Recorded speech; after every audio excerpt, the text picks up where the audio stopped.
Ал курс қатысушылары, бүгінгі сабағымыздың екінші тақырыбы ол дренажды массаж, яғни балаларға жасалатын дренажды массажды көрсететін боламын. Жалпы дренажды массаж дегеніміздің өзі баладағы қақырықты түсіруге арналған массаж. Ал қақырық яғни балада ауру кезінде, яғни ОРВИ-мен ауырған кезде, бронхтың жаңағы қабыну ауруларымен ауырған кезде пайда болып жатады.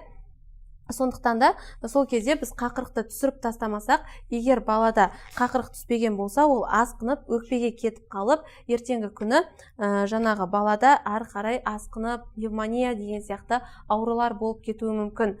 Қазіргі кезде педиатрлар жалпы назначение беріп жібереді, мамасына дренажды массаж жасау керек деп. Сол кезде сіз клиентке де жасасаңыздар болады, немесе өзіңіздің балаңызға да осы дренажды массажды міндетті түрде, қақырығы бар балаға міндетті түрде жасау керексіз, себебі қақырықты осы массаж арқылы шығарып тастау керек. Ол дренажды массаж қай кезде жасалынбайды, яғни баланың температурасы көтеріліп тұрған кезде дренажды массажды жасамаған дұрыс, себебі бұл дренажды массаж қан айналымды жақсартуға әсер еткендіктен, қан айналым жақсаратындықтан бұл кезде ол температурасы көтеріліп тұрған баланың одан бетер жағдайына зиянды әсер беруі мүмкін. Және де екінші себеп дренажды массажды жасамауға көрсеткіш, ол кезде екіншіден жаңағы трахеяның жақтағы қабыну ауруларында ісініп тұрған кезде дренажды массажды жасамайсыз, себебі тамақ қатты ісініп тұрған кезде, қабынып тұрған кезде, іріңдеп тұрған кезде іштен қақырықты шығару үшін сіз массаж жасасаңыз, ол өзі жол кішірейіп тұрады ғой, ол кезде қақырық одан бетер бітеліп, бала мүлде ауа жетпей тұншығып қалуы мүмкін. Ол кезде массаж жасамайсыздар. Ал егер қақырықты өнімді жөтел болады, сол кезде дренажды массаж жасауға кірісесіздер. Ол массажды жасау барысында сіз баланы жаңағы денесін төмен қарап, яғни кеудесі баланы төмен қарап тұру керек. Ол үшін арнайы бір кушеткаға баланы жатқызып, оған кеудесіне осылай валик қойып, осылайынан төмен қаратып отырып жасасаңыз да болады, немесе баланы алдыңызға алып жасасаңыз да болады. Жалпы қараңыздар, әр массажисте, мен айттым, өзіне сәйкес қолданылатын техникасы болады. Сондықтан да мен қазір сіздерге өзімнің қолданып жүрген техникамды үйрететін боламын. Алайда сізге ыңғайлы болса, жаңағыдай кушеткаға жатқызып жасасаңыз, өзіңізге ыңғайлысын таңдайсыз.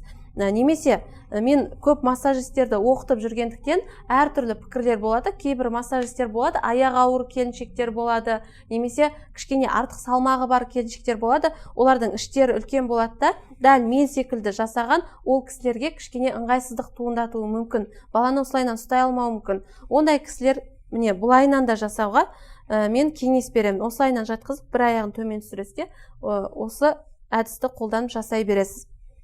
Ал енді мен өз әдісімді көрсетейін. Дренажды массажды жасаған кезде бөлменің температурасы 22-24 градус болу керек. Алдын ала желдетілген болу керек, бөлме таза болу керек, және өзіміздің қолымыз жылы. Көбінесе бұл дренажды массажды таңертеңгілік уақытта жасағаныңыз дұрыс, яғни таңертеңгілік уақытта жасаған жақсы эффект көрсетеді бала үшін. Сосын дренажды массажды жасау алдында сіз міндетті түрде балаға отхаркивающий препараттар болады.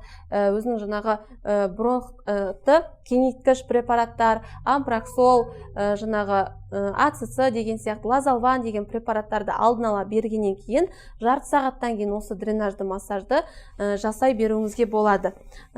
Таңертеңгілік уақытта деп айттым, осылай алдыңызға қойып аласыз да, баланың аяғын бір қолыңызбен фиксация жасап, міндетті түрде ұстап отырыңыз. Егер балаңыздың жаңағы аяғын ұстамай, бала басымен құлап кетіп жүрмесін. Міне, осылайынан алыңызда ең бірінші алақаныңызбен баланың төменнен бас жағына қарай поглаживаниеден бастайсыз. Төменнен жоғары қарай, екі жағына бірдей поглаживание жасап аласыз. Бұл кезде поглаживание жасағанда тез жасайсыз, бір как будто төменнен жоғары бірдеңкені шығарып жібергендей боласыз, шығарып жатқандай. Өзіңіз елестетіңіз. Осын жасап жату барысында дренажды массаж жасап жатқан кезде мына жердегі қан тамырлардың өткізгіштігі артады да, капиллярлардың.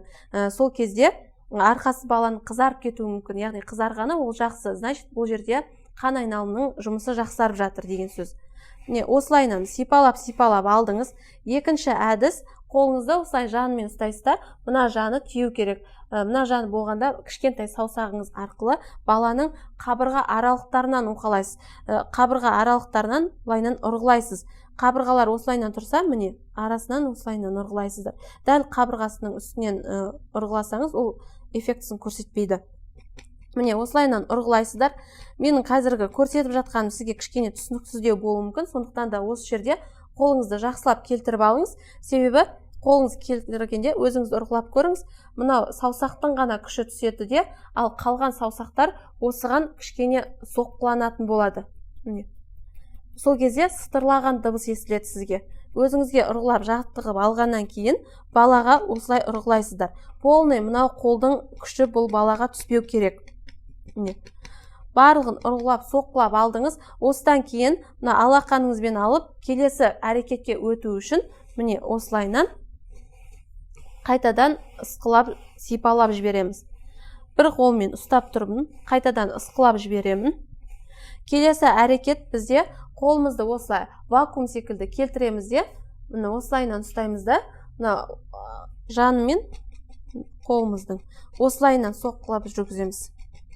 Төменнен жоғары қарай осылай жүргіздік. Келесі әрекет қайтадан сипалау. Екі жағын қолымызбен былайынан ауыстырып аламыз да, қайтадан сипалауға кірісеміз. Мына, тағы да үшінші әрекетіміз, мына қолымызды осылайынан аламыз да, жаңбырлата отырып, баланың артын тағы да ұрғылаймыз. Тағы да бір айта кететін жайт, мына жерден мен сіздерге бірінші күні айтқан болатын, баланың бауырына, бүйрегіне тиіспейміз және жүрек тұсына тиіспейміз деп. Сондықтан да қабырғаның аяқталған жерінде төмен қарай баланың бүйрегі болады. Сол бүйрегін дренажын жасаймын деп, бүйрегін мүлде соққылап жібермеңіздер. Міне, только қабырғасынан жоғары қарай жүргізесіз.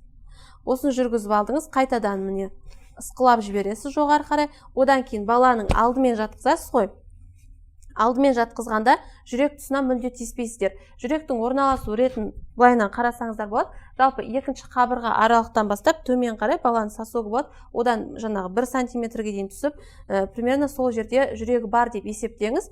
Ол жерлерге мүлдем тиіспейсіз. Ал егер мына жаққа жасаймын десеңіздер, только мына қолтық асты алдыңғы сызығы болады ғой. Солмен артқы сызығынан төмен қарай 7-8 қабырға аралықтардың тұсын кішкене жоғары қарай осылайынан ысқылап, сол жерді ғана саусақпен ұрғылап жіберуге болады.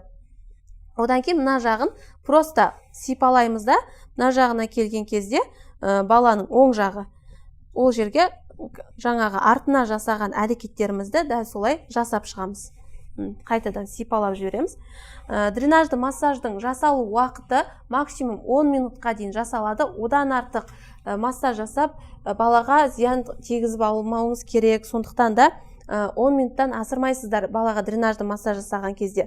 Осы массажды жасап болғаннан кейін сіздер баланы осылайынан жоғары қаратсаңыздар болады. Осылай жоғары қаратып, дәл осы қалыпта ұстауға болады. Немесе баланы жанымен қаратып алыңыз да, содан кейін егер бала қақырығын түсірмесе, қолыңызға бинтті, таза бинтті орап аласыз да, баланың тіл түбірінен аузына кіргізіп, тіл түбірінен кішкене түртсеңіз, балада құсу рефлексі пайда болады. Сол құсу рефлексі арқылы бала жаңағы лоқсып, ішіндегі қақырықтың барлығын шығарып жіберетін болады. Яғни, міне, бірінші сеанстан ақ осылай нәтиже көрсетеді. Жалпы 5-7 күннен кейін баладағы қақырық толығымен шығып, жаңағы бронхиттен айығуы мүмкін, айығуы болады осы массаждан кейін. Жалпы дренажды массаж осы бүгінгі тақырып. Үйлеріңізде ойыншыққа болсын, балаға болсын жасап, маған видео отчет түрінде жіберіңіз, және кез келген осы курс барысындағы кез келген түсінбеген сұрақтарыңыз болса, менен қай уақытта болсын сұрасаңыздар, мен сіздерге жауап беретін боламын. Осымен бүгінгі жалпы курсымыз аяқталды. Сіздерге алдағы уақытта сәттілік тілеймін, клиенттеріңіз көп бола берсін және жақсы нәтиже көрсете беріңіздер. Осымен аяқталды сабағымыз. Сау болыңыздар.